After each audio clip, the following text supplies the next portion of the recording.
En fait, spontanément, il y a quelque chose qui me vient à l'esprit, c'est le fait de dire connais-toi toi-même. Je travaille beaucoup avec les managers sur le fait de faire prendre conscience de leurs atouts et donc de fait, au mieux, ils conscientisent leur manière de faire, leur manière d'agir. Au plus, ils sont en accord avec eux-mêmes et ça se transmet autour d'eux.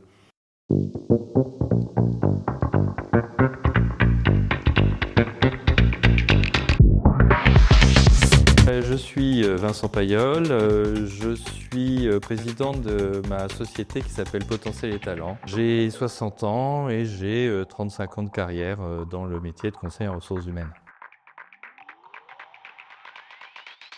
Ça a été au départ des études d'économie et de gestion et puis en dernière année j'étais intéressé par tout ce qui était autour des ressources humaines, de la société, des aspects sociaux. Et ça m'a amené à commencer ma carrière dans un cabinet de reclassement. Et puis ensuite, j'ai continué avec d'autres cabinets où là, j'ai continué à développer mes compétences en recrutement, en formation, en bilan de compétences. Et puis jusqu'à arriver aujourd'hui avec toute une panoplie d'outils, de méthodes, d'accompagnement des entreprises au sein de Potentiel et Talent.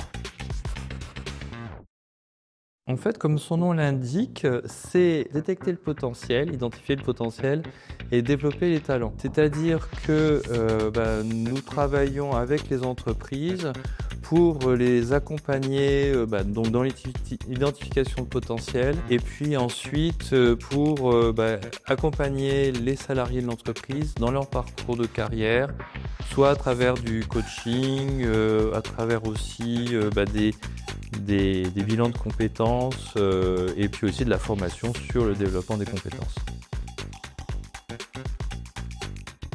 Alors, justement, c'est par rapport en fait à l'identification potentielle où on s'appuie sur des méthodes qu'on appelle la méthode de l'Assessment Center. Et la valeur ajoutée, c'est que j'ai tout un background justement de mise en situation, de référentiel de compétences que les sociétés peuvent me demander et c'est du sur-mesure. C'est-à-dire, c'est écouter leurs besoins, répondre à leurs demandes justement dans tout ce qui va être le fait de rendre plus performants les salariés de l'entreprise. Alors, ce que j'aime, en fait, c'est comme il peut y avoir dans le nom de la société, c'est-à-dire c'est justement détecter le potentiel, c'est la relation à l'autre, c'est le fait de faire prendre conscience aux salariés, mais aussi aux dirigeants, managers, leurs capacités, leurs atouts pour les développer et pour en fait faire en sorte qu'ils en soient conscients d'une part et puis d'autre part qu'ils puissent les utiliser à bon escient. Principalement, évidemment, on va parler du leadership, mais pas que, et c'est ce qu'on va retrouver à la rigueur aussi chez un dirigeant, mais à un autre niveau, c'est le fait d'avoir une vision, et là, en tant que chef d'équipe, c'est de pouvoir déployer, raconter, embarquer les équipes avec cette vision, mais adaptée à l'équipe, donc qu'ils puissent traduire en fait ce qui est la stratégie d'entreprise auprès de l'équipe. Et puis ensuite, c'est aussi savoir déléguer. J'ai beaucoup de coaching où en fait j'accompagne les managers pour être dans le faire et non dans le faire. Et donc là, c'est un gros travail en tant que chef d'équipe de savoir déléguer, de savoir valoriser, de savoir aussi célébrer les réussites avec les équipes pour aussi leur donner envie de poursuivre, d'être plus performantes et d'être présentes pour l'entreprise. Pour devenir PDG, ce qui est important, c'est avoir une vision. C'est-à-dire que cette vision, c'est par rapport à l'activité de l'entreprise, savoir où le PDG a envie d'aller, savoir aussi quel est son marché, quelle est sa concurrence et aussi se renseigner pour savoir si sa vision a un impact sur son marché et évidemment savoir s'entourer d'une équipe qui va être là pour pouvoir l'accompagner dans cette vision. Et donc, c'est savoir embarquer les équipes, savoir leur donner l'impulsion, l'envie et donc pour permettre justement de faire en sorte que chacun puisse se retrouver dans cette vision. En tout cas, les clients actuels et les clients que j'ai depuis maintenant toutes ces années, par rapport à la relation de confiance, ça peut paraître un peu bateau, mais c'est important de travailler en fait avec des clients avec lesquels on partage les mêmes valeurs. Et c'est ce qui crée la relation sur la durée. Parce que j'ai des clients avec lesquels je travaille depuis maintenant plus de 20 ans, qui sont fidèles et auprès de qui je suis fidèle parce que évidemment j'arrive à bien répondre à leurs attentes et puis les accompagner dans leur évolution aussi.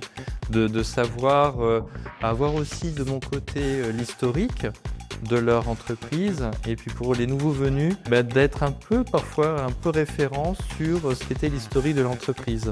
Donc c'est la raison pour laquelle les clients me choisissent. Alors des projets, oui, dans le sens où aujourd'hui je fonctionne beaucoup avec des réseaux de consultants. J'ai plus d'une trentaine de consultants en réseau et donc avec chacun leurs nouveautés, leurs innovations. Et là en l'occurrence, c'est de travailler, de se focaliser plus sur la transformation de l'entreprise et par l'accompagnement des équipes, par de l'animation, de la facilitation. Et donc, je travaille avec une collègue sur cette partie-là pour galvaniser les équipes dans le fait de pouvoir faire en sorte de mieux travailler en collaboration, soit en co-construction et leur apprendre aussi ces gestes de collaboration, de co-construction et au travers d'animation ludique et on est en train de travailler, alors c'est elle qui a plus sa spécialité, sur comment l'IA va venir aussi accompagner par justement aussi les soft skills, comment arriver à les faire promouvoir, etc. En fait, spontanément, il y a quelque chose qui me vient à l'esprit, c'est le fait de dire « connais-toi toi-même » parce que je travaille beaucoup avec les managers sur le fait de faire prendre conscience de leurs atouts et donc de fait, au mieux, ils conscientisent leur manière de faire, leur manière d'agir, au plus ils sont en accord avec eux-mêmes et ça se transmet autour d'eux. Avec un client que j'accompagne depuis une quinzaine d'années, d'avoir construit avec lui un parcours de développement des talents. Et parcours de développement des talents, là justement avec un esprit ludique, c'est-à-dire ça s'élabore autour d'une journée. Et surtout, c'est que cette journée permet aux uns et aux autres de révéler leur potentiel et puis comment ensuite les transformer avec leur manager. Pourquoi je dis que c'est une réussite? Parce que du coup c'est quelque chose qui a perduré et qui a été reconnu par à la fois les salariés qui étaient identifiés comme potentiels et les managers qui ensuite ont pu utiliser ces éléments pour faire en sorte qu'ils confortent, qu'ils construisent cet aspect potentiel, donc pour les faire évoluer dans leurs responsabilités. Ça a été un contrat qui s'est terminé avec un client sur un manque de communication. Et ce qui est bien, c'est que finalement, ce contrat s'est terminé, mais ça m'a permis de rebondir avec ce même client qui est un grand groupe sur d'autres activités. C'est-à-dire que c'était pour de l'assessment et donc les évaluations de potentiel avec ce client. Et finalement, j'ai rebondi avec ce client sur du coaching de manager et de dirigeants. Donc finalement, ce qui me convient très bien aussi. D'ailleurs, il a été notre parrain au tout début de la création de Potentiel et Talents. C'est Hervé Seriex qui a été l'un des précurseurs des cercles de qualité en France et qui a été un DRH chez Le Sieur et qui a aussi été un président de cabinet de conseil en management. Et donc il a été vraiment quelqu'un d'inspirant par rapport à ce côté innovation, parce qu'il était toujours en avance sur son temps. Et c'est cet esprit-là que j'ai gardé par rapport à ce qu'il a pu apporter. Et puis c'était aussi un geste sympathique de sa part d'être parrain au début de notre aventure. Signifie le mot réussir. Finalement, pour moi, réussir, c'est quelque chose qui nous permet de nous épanouir. Donc, c'est-à-dire qu'une réussite, ça va nous permettre d'être heureux. On pourra aussi donc célébrer cette réussite et donc de pouvoir la célébrer aussi avec les autres. C'est-à-dire qu'une réussite, c'est pas uniquement quelque chose d'individuel, c'est aussi quelque chose qu'on peut partager avec les autres. Alors, un conseil, ça va être de bien d'abord se connaître, bien discuter, être à l'écoute de leurs intentions, de leurs envies, de leurs ambitions, de voir aussi par rapport aux valeurs, si on les partage, quelles valeurs, et ensuite, quelles ambitions et dans quelle perspective, justement perspective de réussite, pour être sûr de faire le bon choix.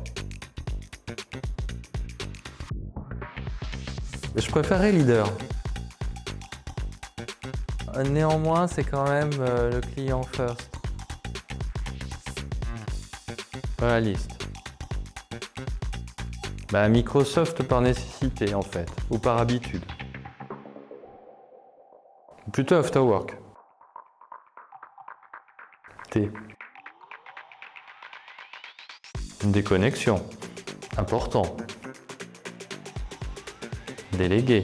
Important aussi. Leçon. Les deux. Ça peut être les deux suivant les moments. Plutôt dans l'ombre en général, mais avec facilité d'être sous les projecteurs aussi quand les circonstances le permettent ou le demandent. Plus on est inspiré, au plus on s'épanouit et au plus on réussit.